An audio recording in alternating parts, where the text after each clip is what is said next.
Hola, mis emprendedores de la felicidad.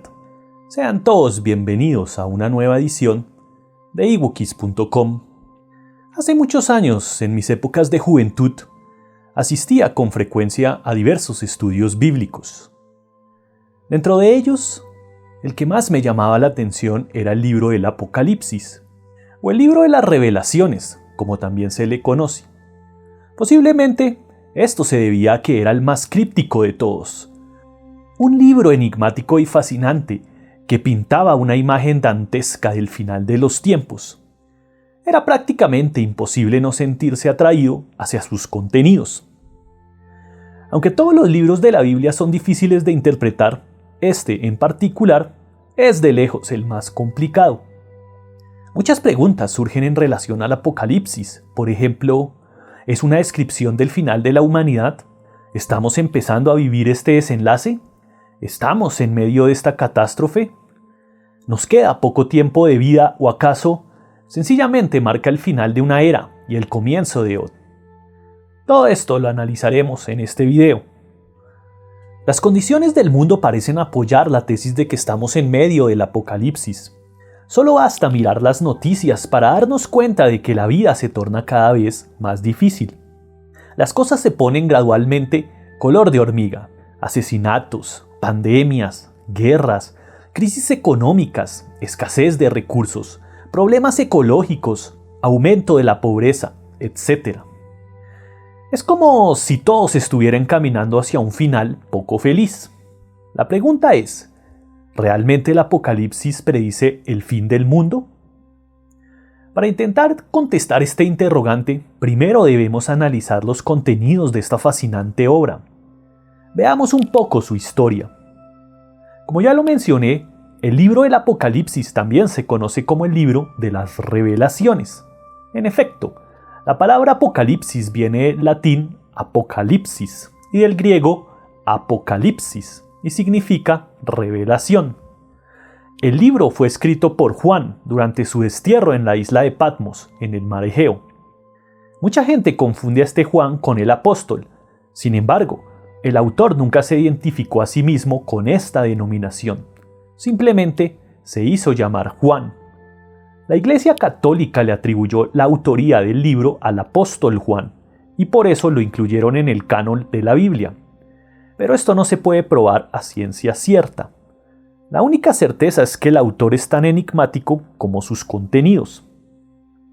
Hay quienes afirman que lo escribió una comunidad denominada joánica, que originalmente fundó el apóstol.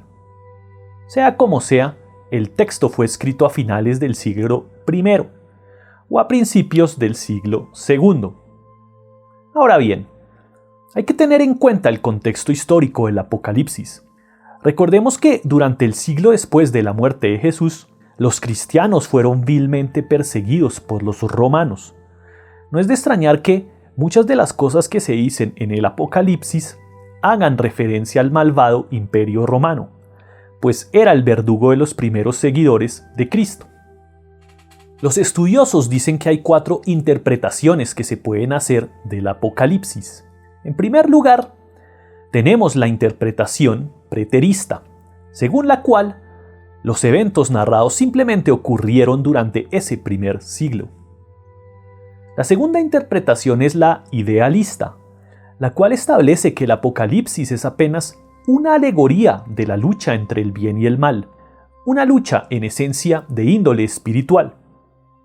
Después viene la interpretación futurista, que establece que los personajes y los sucesos son profecías de acontecimientos futuros. Por ejemplo, muchos han identificado en las bestias del Apocalipsis a personajes históricos como Napoleón Bonaparte, Adolf Hitler, Mao Zedong o Joseph Stalin.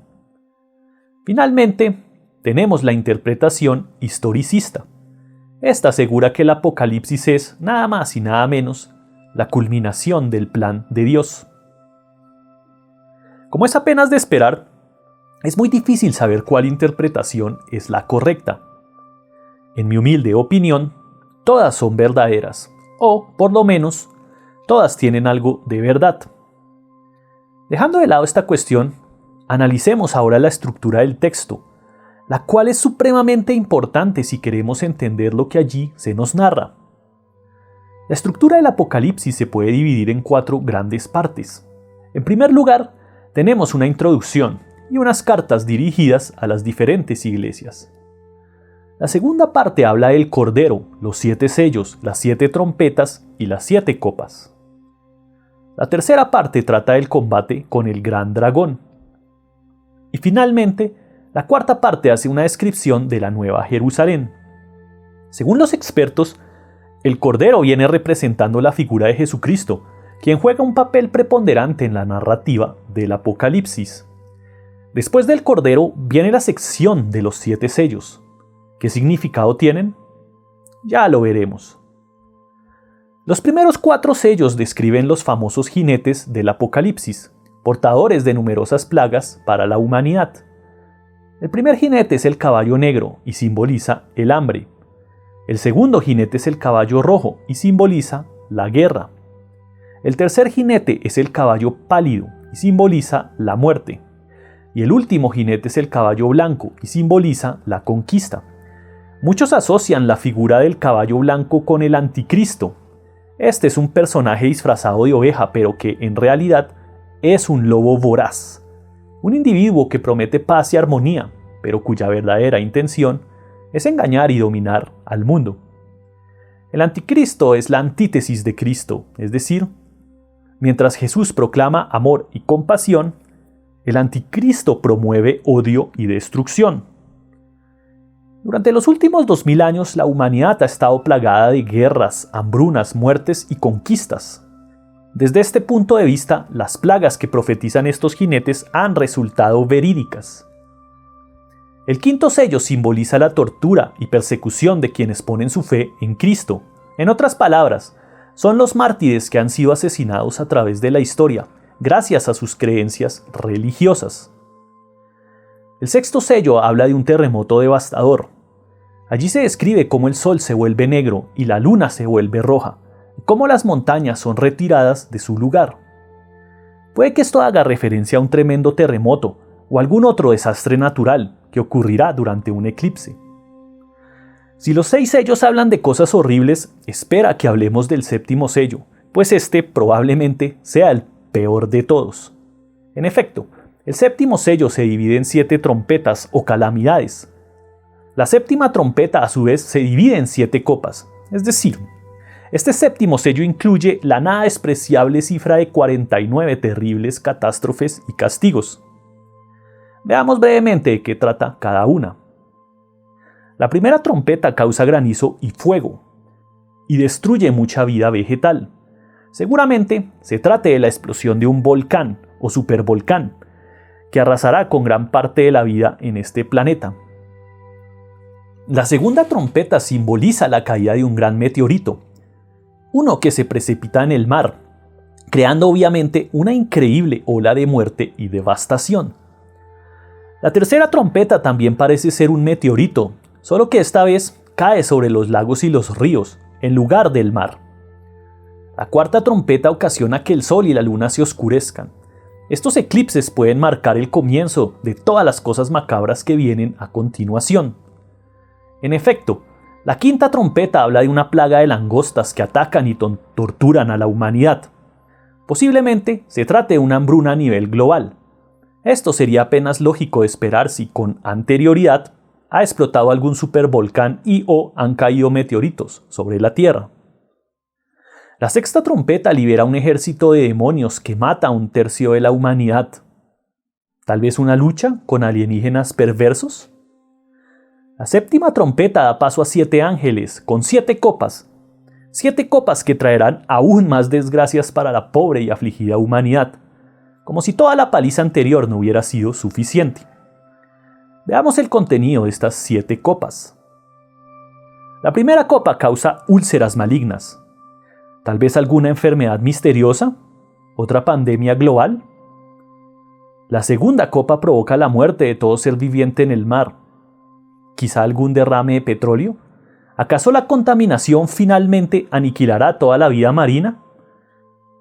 Una vez más, todo esto se podría exacerbar por la explosión de un supervolcán y la caída de un meteorito. La tercera copa causa que los ríos se conviertan en sangre. Parecida a la sentencia de la copa anterior, esto podría simbolizar la muerte de la vida dentro de los ríos, debido a la contaminación desaforada y a los desastres acaecidos previamente.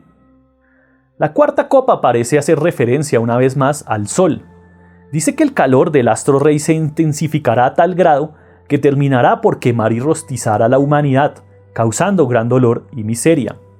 Esto podría ser causado por una intensa llamarada solar o bien por la reversión de los polos magnéticos. La radiación solar nos puede hacer daño si destruimos la capa de ozono o si somos víctimas de una tremenda llamarada solar, una sin precedentes en la historia. No obstante, esto también puede suceder cuando los polos magnéticos del planeta se inviertan. Esto ocurre periódicamente, cuando el núcleo de la Tierra deja de girar en una dirección para empezar a girar en otra.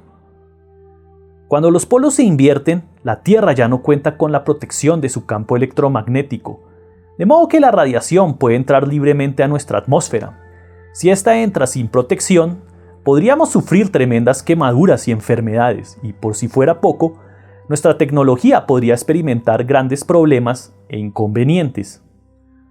Después viene la descripción de la sexta copa. El río Éufrates se seca, y los ejércitos del anticristo liberan una batalla con los ejércitos de Dios. Tal vez una tremenda guerra entre el Islam y el cristianismo. Quizá la tercera guerra mundial. ¿Acaso una guerra suscitada por la falta de recursos? La séptima y última copa describe un devastador terremoto y muchos granizos gigantes. Una vez más, podría tratarse de otro espeluznante desastre natural. Aquí acaba la sección de las trompetas y las copas. Entre estas, no obstante, aparece la figura de un dragón y dos bestias gigantes. El dragón reúne a las bestias para hacerle la guerra a una mujer que da a luz a un niño. Esto podría simbolizar la guerra de la humanidad hacia Jesucristo, el atentado a su filosofía de amor y compasión. Aquí también se habla de una prostituta y de la caída de Babilonia la Grande. Esto podría simbolizar el fin del encadenamiento, tanto mental como espiritual, que las religiones han perpetrado hacia la humanidad. El fin de los líderes religiosos inescrupulosos, que abusaron por milenios y abusan todavía de su autoridad para cometer toda clase de atrocidades e injurias. Se nos habla de una tremenda lucha entre las fuerzas del bien y el mal. Así pues, Jesús, montado en un caballo blanco y batiendo su espada, derrota al gran dragón en una épica batalla y lo encadena por 1000 años. Después de este periodo, la bestia se libera otra vez, pero solamente por un corto lapso de tiempo, y después es derrotada para siempre. ¿Cómo interpreto esto? La humanidad entrará en un periodo de paz, desarrollo y armonía por 1 milenio. Después, el mal volverá a surgir y las aguas de la injusticia se agitarán nuevamente, pero solamente por poco tiempo, pues el amor y la justicia volverán a imponerse. A partir de ahí, la humanidad finalmente podrá vivir en una especie de paraíso hasta el final de los tiempos, es decir, hasta la mismísima muerte de las estrellas y el universo. En efecto, el enigmático libro del Apocalipsis termina con la visión de la Nueva Jerusalén, es decir, un nuevo mundo con condiciones paradisíacas e idílicas, un mundo prácticamente perfecto. La Biblia dice que un nuevo cielo y una nueva tierra serán creadas, en donde Dios habitará en medio de la humanidad. Aquí es donde viene la parte interesante. ¿En dónde se creará este nuevo cielo y esta nueva tierra? ¿Será aquí, en este universo o en otro? ¿Acaso ocurrirá en un plano dimensional distinto? Por supuesto, nadie sabe esto con exactitud. No es de extrañar que esta nueva tierra y este nuevo cielo se construyan en universos paralelos o en otros planos de existencia. Recordemos que Jesús siempre decía, «Mi reino no es de este mundo». Asimismo, evoquemos también las palabras proferidas al ladrón que murió a su lado en la cruz. «Hoy te veré en el paraíso». Esto sugiere que el nuevo cielo y la nueva tierra podrían ser creados en planos dimensionales diferentes.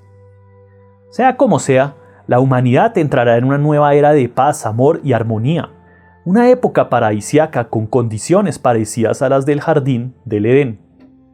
La Biblia proporciona esta certeza. Y no solamente la Biblia, sino también la era de Acuario, que profetiza tiempos muy buenos para la humanidad. Ya para finalizar, diré algo en relación a una promesa que nos hace el Apocalipsis, la segunda venida de Cristo. La pregunta ¿es esta segunda venida un suceso literal o alegórico? Es decir, ¿vendrá Cristo en carne y hueso o lo que realmente volverá es su legado y filosofía? Esto es muy interesante porque si nos fijamos, la segunda venida de Cristo puede ser alegórica y simbólica. Es decir, lo que retornará es su filosofía de amor incondicional, mas no su persona. Si la humanidad entra en un periodo de prosperidad y armonía, tal y como lo predice la era de Acuario y el Apocalipsis, entonces es apenas lógico que la sociedad abrace los principios de la ética y la bondad que predicaba Jesús. Cuando eso suceda, se podría decir que Jesús ha vuelto, no en carne y hueso, sino en acción y espíritu. Quizá los sucesos del Apocalipsis sean solamente simbólicos. Quizá nunca veamos bestias, langostas o dragones. Y, en ese orden de ideas, quizá nunca veamos a Jesús, sino hasta que el amor vuelva a reinar en la tierra. Ciertamente, esto es algo interesante para pensar y reflexionar. Bueno, mis emprendedores de la felicidad, vamos a dejarlo hasta aquí. Recuerda, suscríbete a mi boletín de noticias en ebookis.com y obtén mi libro 20 consejitos para ser feliz. Igualmente, al suscribirte, te enviaré contenido gratuito sobre la felicidad y los temas enigmáticos y misteriosos del universo. Si te ha gustado el video, no olvides darle me gusta. Te invito a que te suscribas a mi canal de YouTube. Como siempre, te ha hablado tu amigo y servidor Andrés Rueda. Les deseo a todos un maravilloso día y hasta la próxima.